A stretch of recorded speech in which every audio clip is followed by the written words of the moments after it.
Shalom and blessings, warriors of Yahuah and the truth, beloved brothers and sisters in Yahuah.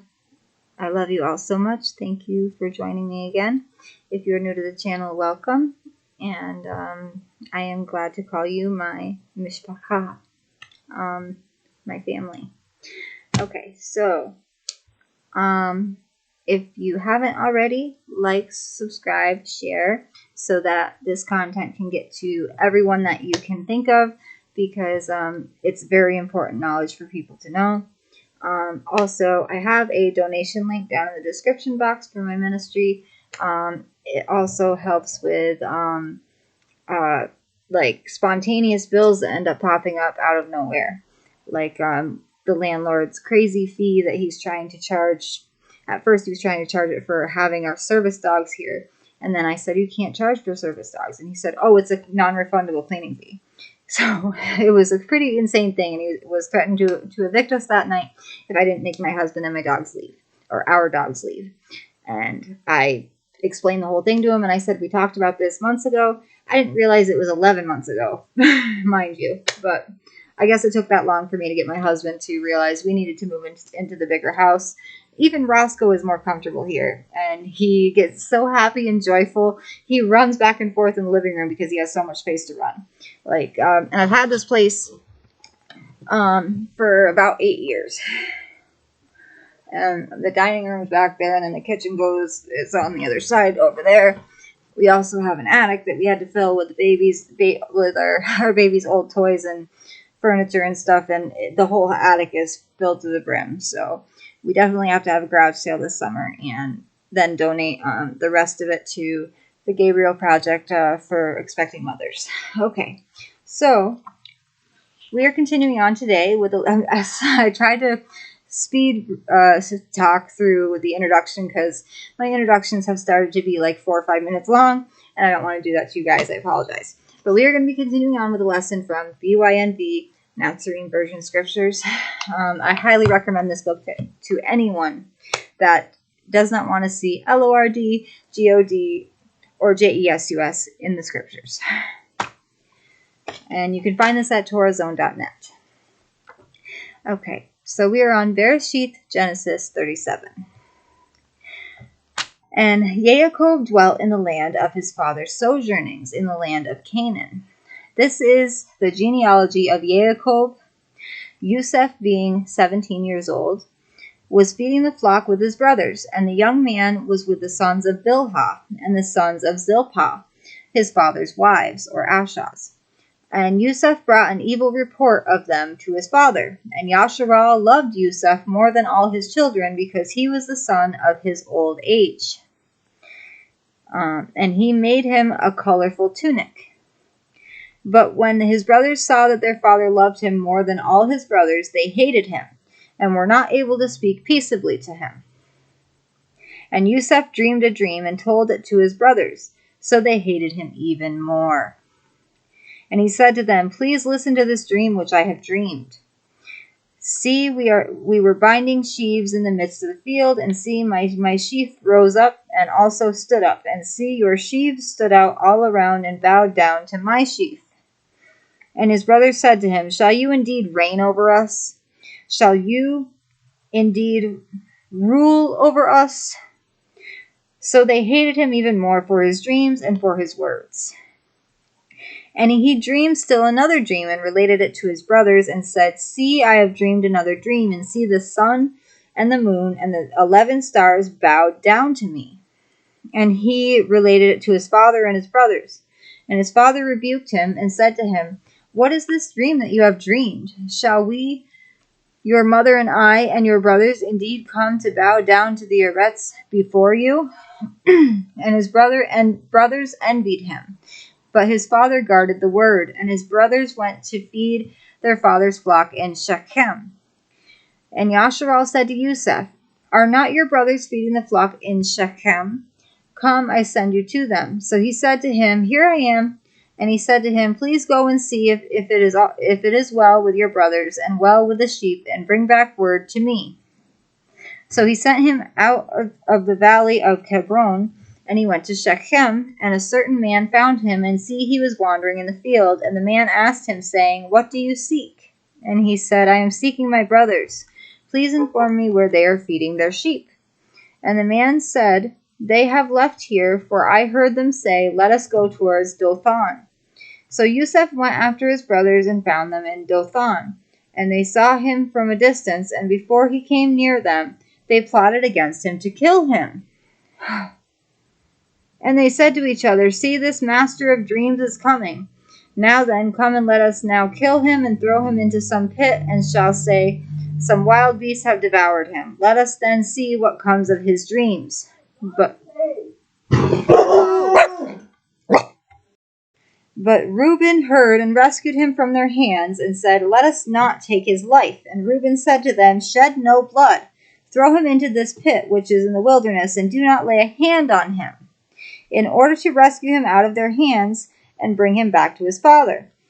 So it came to be when Yusuf had came to his brothers, that they had stripped Yusuf of his tunic, the colorful tunic which was on him. And they took him and threw him into a pit, and the pit was empty. There was no water in it. And they sat down to eat a meal, and they lifted their eyes and looked and saw a company of Ishmaelites coming from Gilead, with their camels, bearing spices and balm and myrrh, going to take them down to Mitzrayim, or Egypt. And Yahuah said to his brothers, What would we gain if we kill our brother and conceal his blood? Come and let us sell him to the Ishmaelites, and let not our hand be upon him, for he is our brother, our flesh. And his brothers listened, and Midianite traders passed by, so they pulled Yusuf up and lifted him out of the pit and sold him to the Ishmaelites for 20 pieces of silver. And they took Yusuf to Mitzrayim, or Egypt, and Reuben returned to the pit, and see, Yusuf was not in the pit. And he tore his garments, and he returned to his brothers and said, The boy is gone, and where am I to go? So they took Yusuf's tunic, killed a male goat, and dipped the tunic in the blood, and took the colorful tunic and brought it to their father, and said, We have found this. Please look. Is it the tunic of your son or not? And he recognized it and said, It is my son's tunic. An evil beast has devoured him. Yusuf is torn to pieces. And Yaakov tore his garments and put sackcloth on his waist, and mourned for his son many yomim. And all his sons and all his daughters arose to comfort him, but he refused to be comforted. And he said, Now let me go down into the grave to my son in mourning. So his father wept for him. And the Midianites had sold him in Mitzrayim to Potiphar, an officer of Pharaoh and captain of the guard. Next time we will be reading Barashith, Genesis 38. I'm just trying to check here how long this is here. Okay, this one has 50 chapters altogether, so we have about 22 chapters left to read. So that'll be 22 more videos for Genesis, and then we'll be going right on to Shemoth, Exodus. Okay, so hallelujah, all praise Yahuah. Now it is time to sing praises to Yahuah, and that is my favorite part of our videos. And I also have this that shows all of the festivals of Yahuah from 1 to 7. And I was explaining to my husband that he does not have to grieve the traditions of man, or that we don't get to celebrate anything. I said, these are the festivals of Yahuah, and these are what we're going to be celebrating. It was just a little hard for him to celebrate them with me because they had him working so much, and that is why part of the reason why he wanted to cut it down to 3 days a week. So please pray for that as well, that his boss will keep his word. So we have Pesach, which is preparation for matzah, the day of unleavened bread. Bikurim, Shavuot. There's one of these is for first fruits, I know that. Yom Teruah is the day of the shout. There's a day of atonement in here. There's Yom Kippur. Sukkot is tents or booths. It is where you go where you go camping for a week. Some people go by themselves or with their family members, and other people travel to certain other states that people are actually having a huge Sukkot festival where everyone goes to. They bring their own tents and stuff, and then you get a shirt or a T-shirt when you go there to commemorate it. But my husband and I couldn't afford the fee to go before when we wanted to, when he had free time and could just decide to work whenever he wanted, because he was just door dashing and doing cleaning and stuff like that. But anyways, one or two of the places had offered to, if we could afford to make it out there, to just let us go in for free, but we'd have to park like further back or something. But yeah, so anyways, I have another tip for you guys. I messed up, and when I got my first 2 bottles, I've ordered at the same time of, why is it crossing my mind now? Or leaving my mind. It's back. Okay, castor oil. Do not get it in a plastic bottle, because plastic from the bottle will seep into the liquid and it will render it useless. My husband tried to use it when he started getting marks on his arms from work, and it didn't help him. So now he has no faith in castor oil at all. And I used it in my shofar, and my shofar makes a better noise now. I have my shofar right here. We'll blow the shofar, and then I will sing a praise song to Yahuah. So make sure you get your castor oil. If you order some castor oil, get it in a glass bottle. I did find some at a reasonable price. I think it's going to be a small bottle, but it is a glass bottle. It has to be in glass. It cannot be in a plastic bottle. It was only, I think, $4 or $5 to get a glass bottle of it. But it's worth it to get it in a glass bottle. I was thinking about getting some castor oil soap, bars of soap, and some castor oil hair soap or hair shampoo bars, or the castor oil shampoo that comes in a bottle. But I don't know if that will be okay either, because usually shampoo is always in plastic. Okay.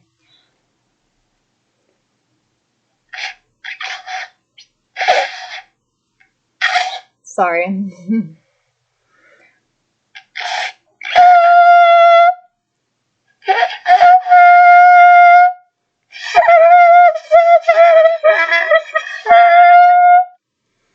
Okay. Praise Yahuah. It boggles my mind that Roscoe just looks interested, and he doesn't even come over to try to smell this thing. But when my husband's not here, but then when my husband comes home, Roscoe barks at this thing. So I don't know what's going on. It confuses me quite a bit. Okay. Strength of Yahusha. I think I was saying the other day. Okay, here we go. I found a short one that I can sing. Wait, I think I sung that the other day. I have about 40 something or 50 something songs. So I'm trying to find one I haven't sang in a while.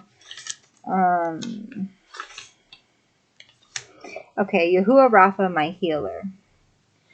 Yahuah Rapha is my healer. He will restore me to full health. Bring back into unison mind, nefesh, ruach, and soul. Oh, Yahuah Rapha, restore me. Oh, restore me to completeness. so I can continue to spread your marvelous word. As a servant of the Most High, it is my duty to look to the sky,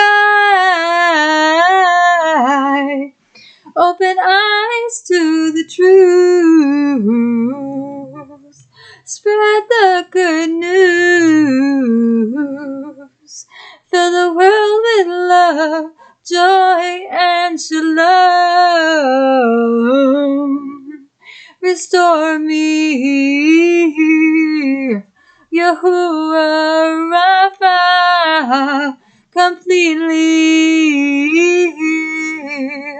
so I can make disciples of the nations, share your wisdom and truth,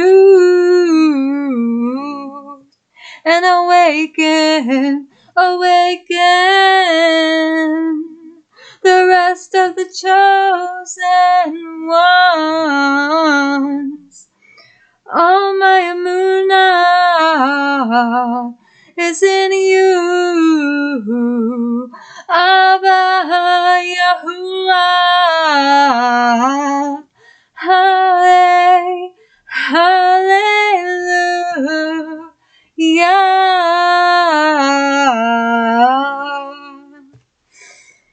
I love you all with an everlasting love, as our Abba Yahuah and the Shamayim loves each and every one of us. Shalom and blessings. Shalom, shalom, shalom. I love you all so much. And this is a song I wrote when I was sick. That's why I was singing to Yahuah to heal me and restore me to health. My husband wasn't feeling well this morning, and he was worried that we were both sick because my voice sounded a little crackly, and I had a bad shoulder. Wait, what was it? Yeah, I had bad shoulder pain. I think I was laying on the wrong side for too long. I don't know what the shoulder pain was from. And my husband woke up with extra pains too. So please pray about that for us if you whenever you get a chance. And please pray for our puppies that we will be completely all good with the landlord, because I told my landlord this is our last move. We're not moving anywhere else. I didn't tell him the part about if SHTF ever happens, or we know it's going to happen. We just don't know when. But if that happens, we're moving off grid. But as for now, when things aren't completely like, oh, they're not coming to your doors and pulling you out. And I've just heard about this in a video I just watched this morning, though, that there's a thing called Rule 213 or 231, something like that. I got a hold of the senator or governor of New York, though, or of this area of New York, to tell him, please try to get rid of this rule, because even if you have something that's non-communicable that you can't pass on to someone else, like Lyme's disease or something, there was one other one that this girl brought up, but if it's something that you can't pass on to someone else, or something that's not harmful, like, or if they don't even know you're sick or not, and that they can just say they think you're sick and drag you out of your home in the morning, evening, night, middle of the night. They can even take a newborn baby, or a mother that just gave birth. They can do that and keep you for whatever amount of time they want, with or without a test. It's so crazy. It's a quarantine bill or something, or rule. They call it a rule. Like, I thought we were done with rule of law in this country. I thought we were switched to, like, bills and stuff that had to be signed into law, but this is just insane. And it's a scary thing to think about. I don't know what I would do without my husband. I would lose it. Our husband is our head of our household, and we as the nurturer, the wife, the mother, you feed your husband, you cook for your husband. we do things for each other. We're a team. We're one flesh. So that would devastate me. So I contacted the senator and told him that this is not a bill or a rule that should be even in effect. But anytime I hear anything like that, I want to let you guys know. All right. I love you all so much. Thank you all for tuning in. If you haven't already, like, subscribe, and share. There is a donation link in the description box for my PayPal account. It will show up as K & Smith Enterprises, but that is our somewhat failed cleaning business. We only have like one every other week cleaning job, and it's seasonal. It's only in like the summers, and I think it's only about 4 months, and it's every other week, and it's only usually between $30 and $50 per cleaning. So it's not, it doesn't really help all that much. Like it can go towards like our dog's food and treats, or it can go towards a bill or something, but that's about it. So so I have this donation link, and it's also the same link to order or pre-order Zeet Seats, and it's to help get new materials to teach with in my ministry, and it's also to help with spontaneous bills that pop up or car troubles that pop up. I love you all with an everlasting love. Shalom and blessings, warriors of Yahuah and the truth, my beloved brothers and sisters. Until next time, shalom.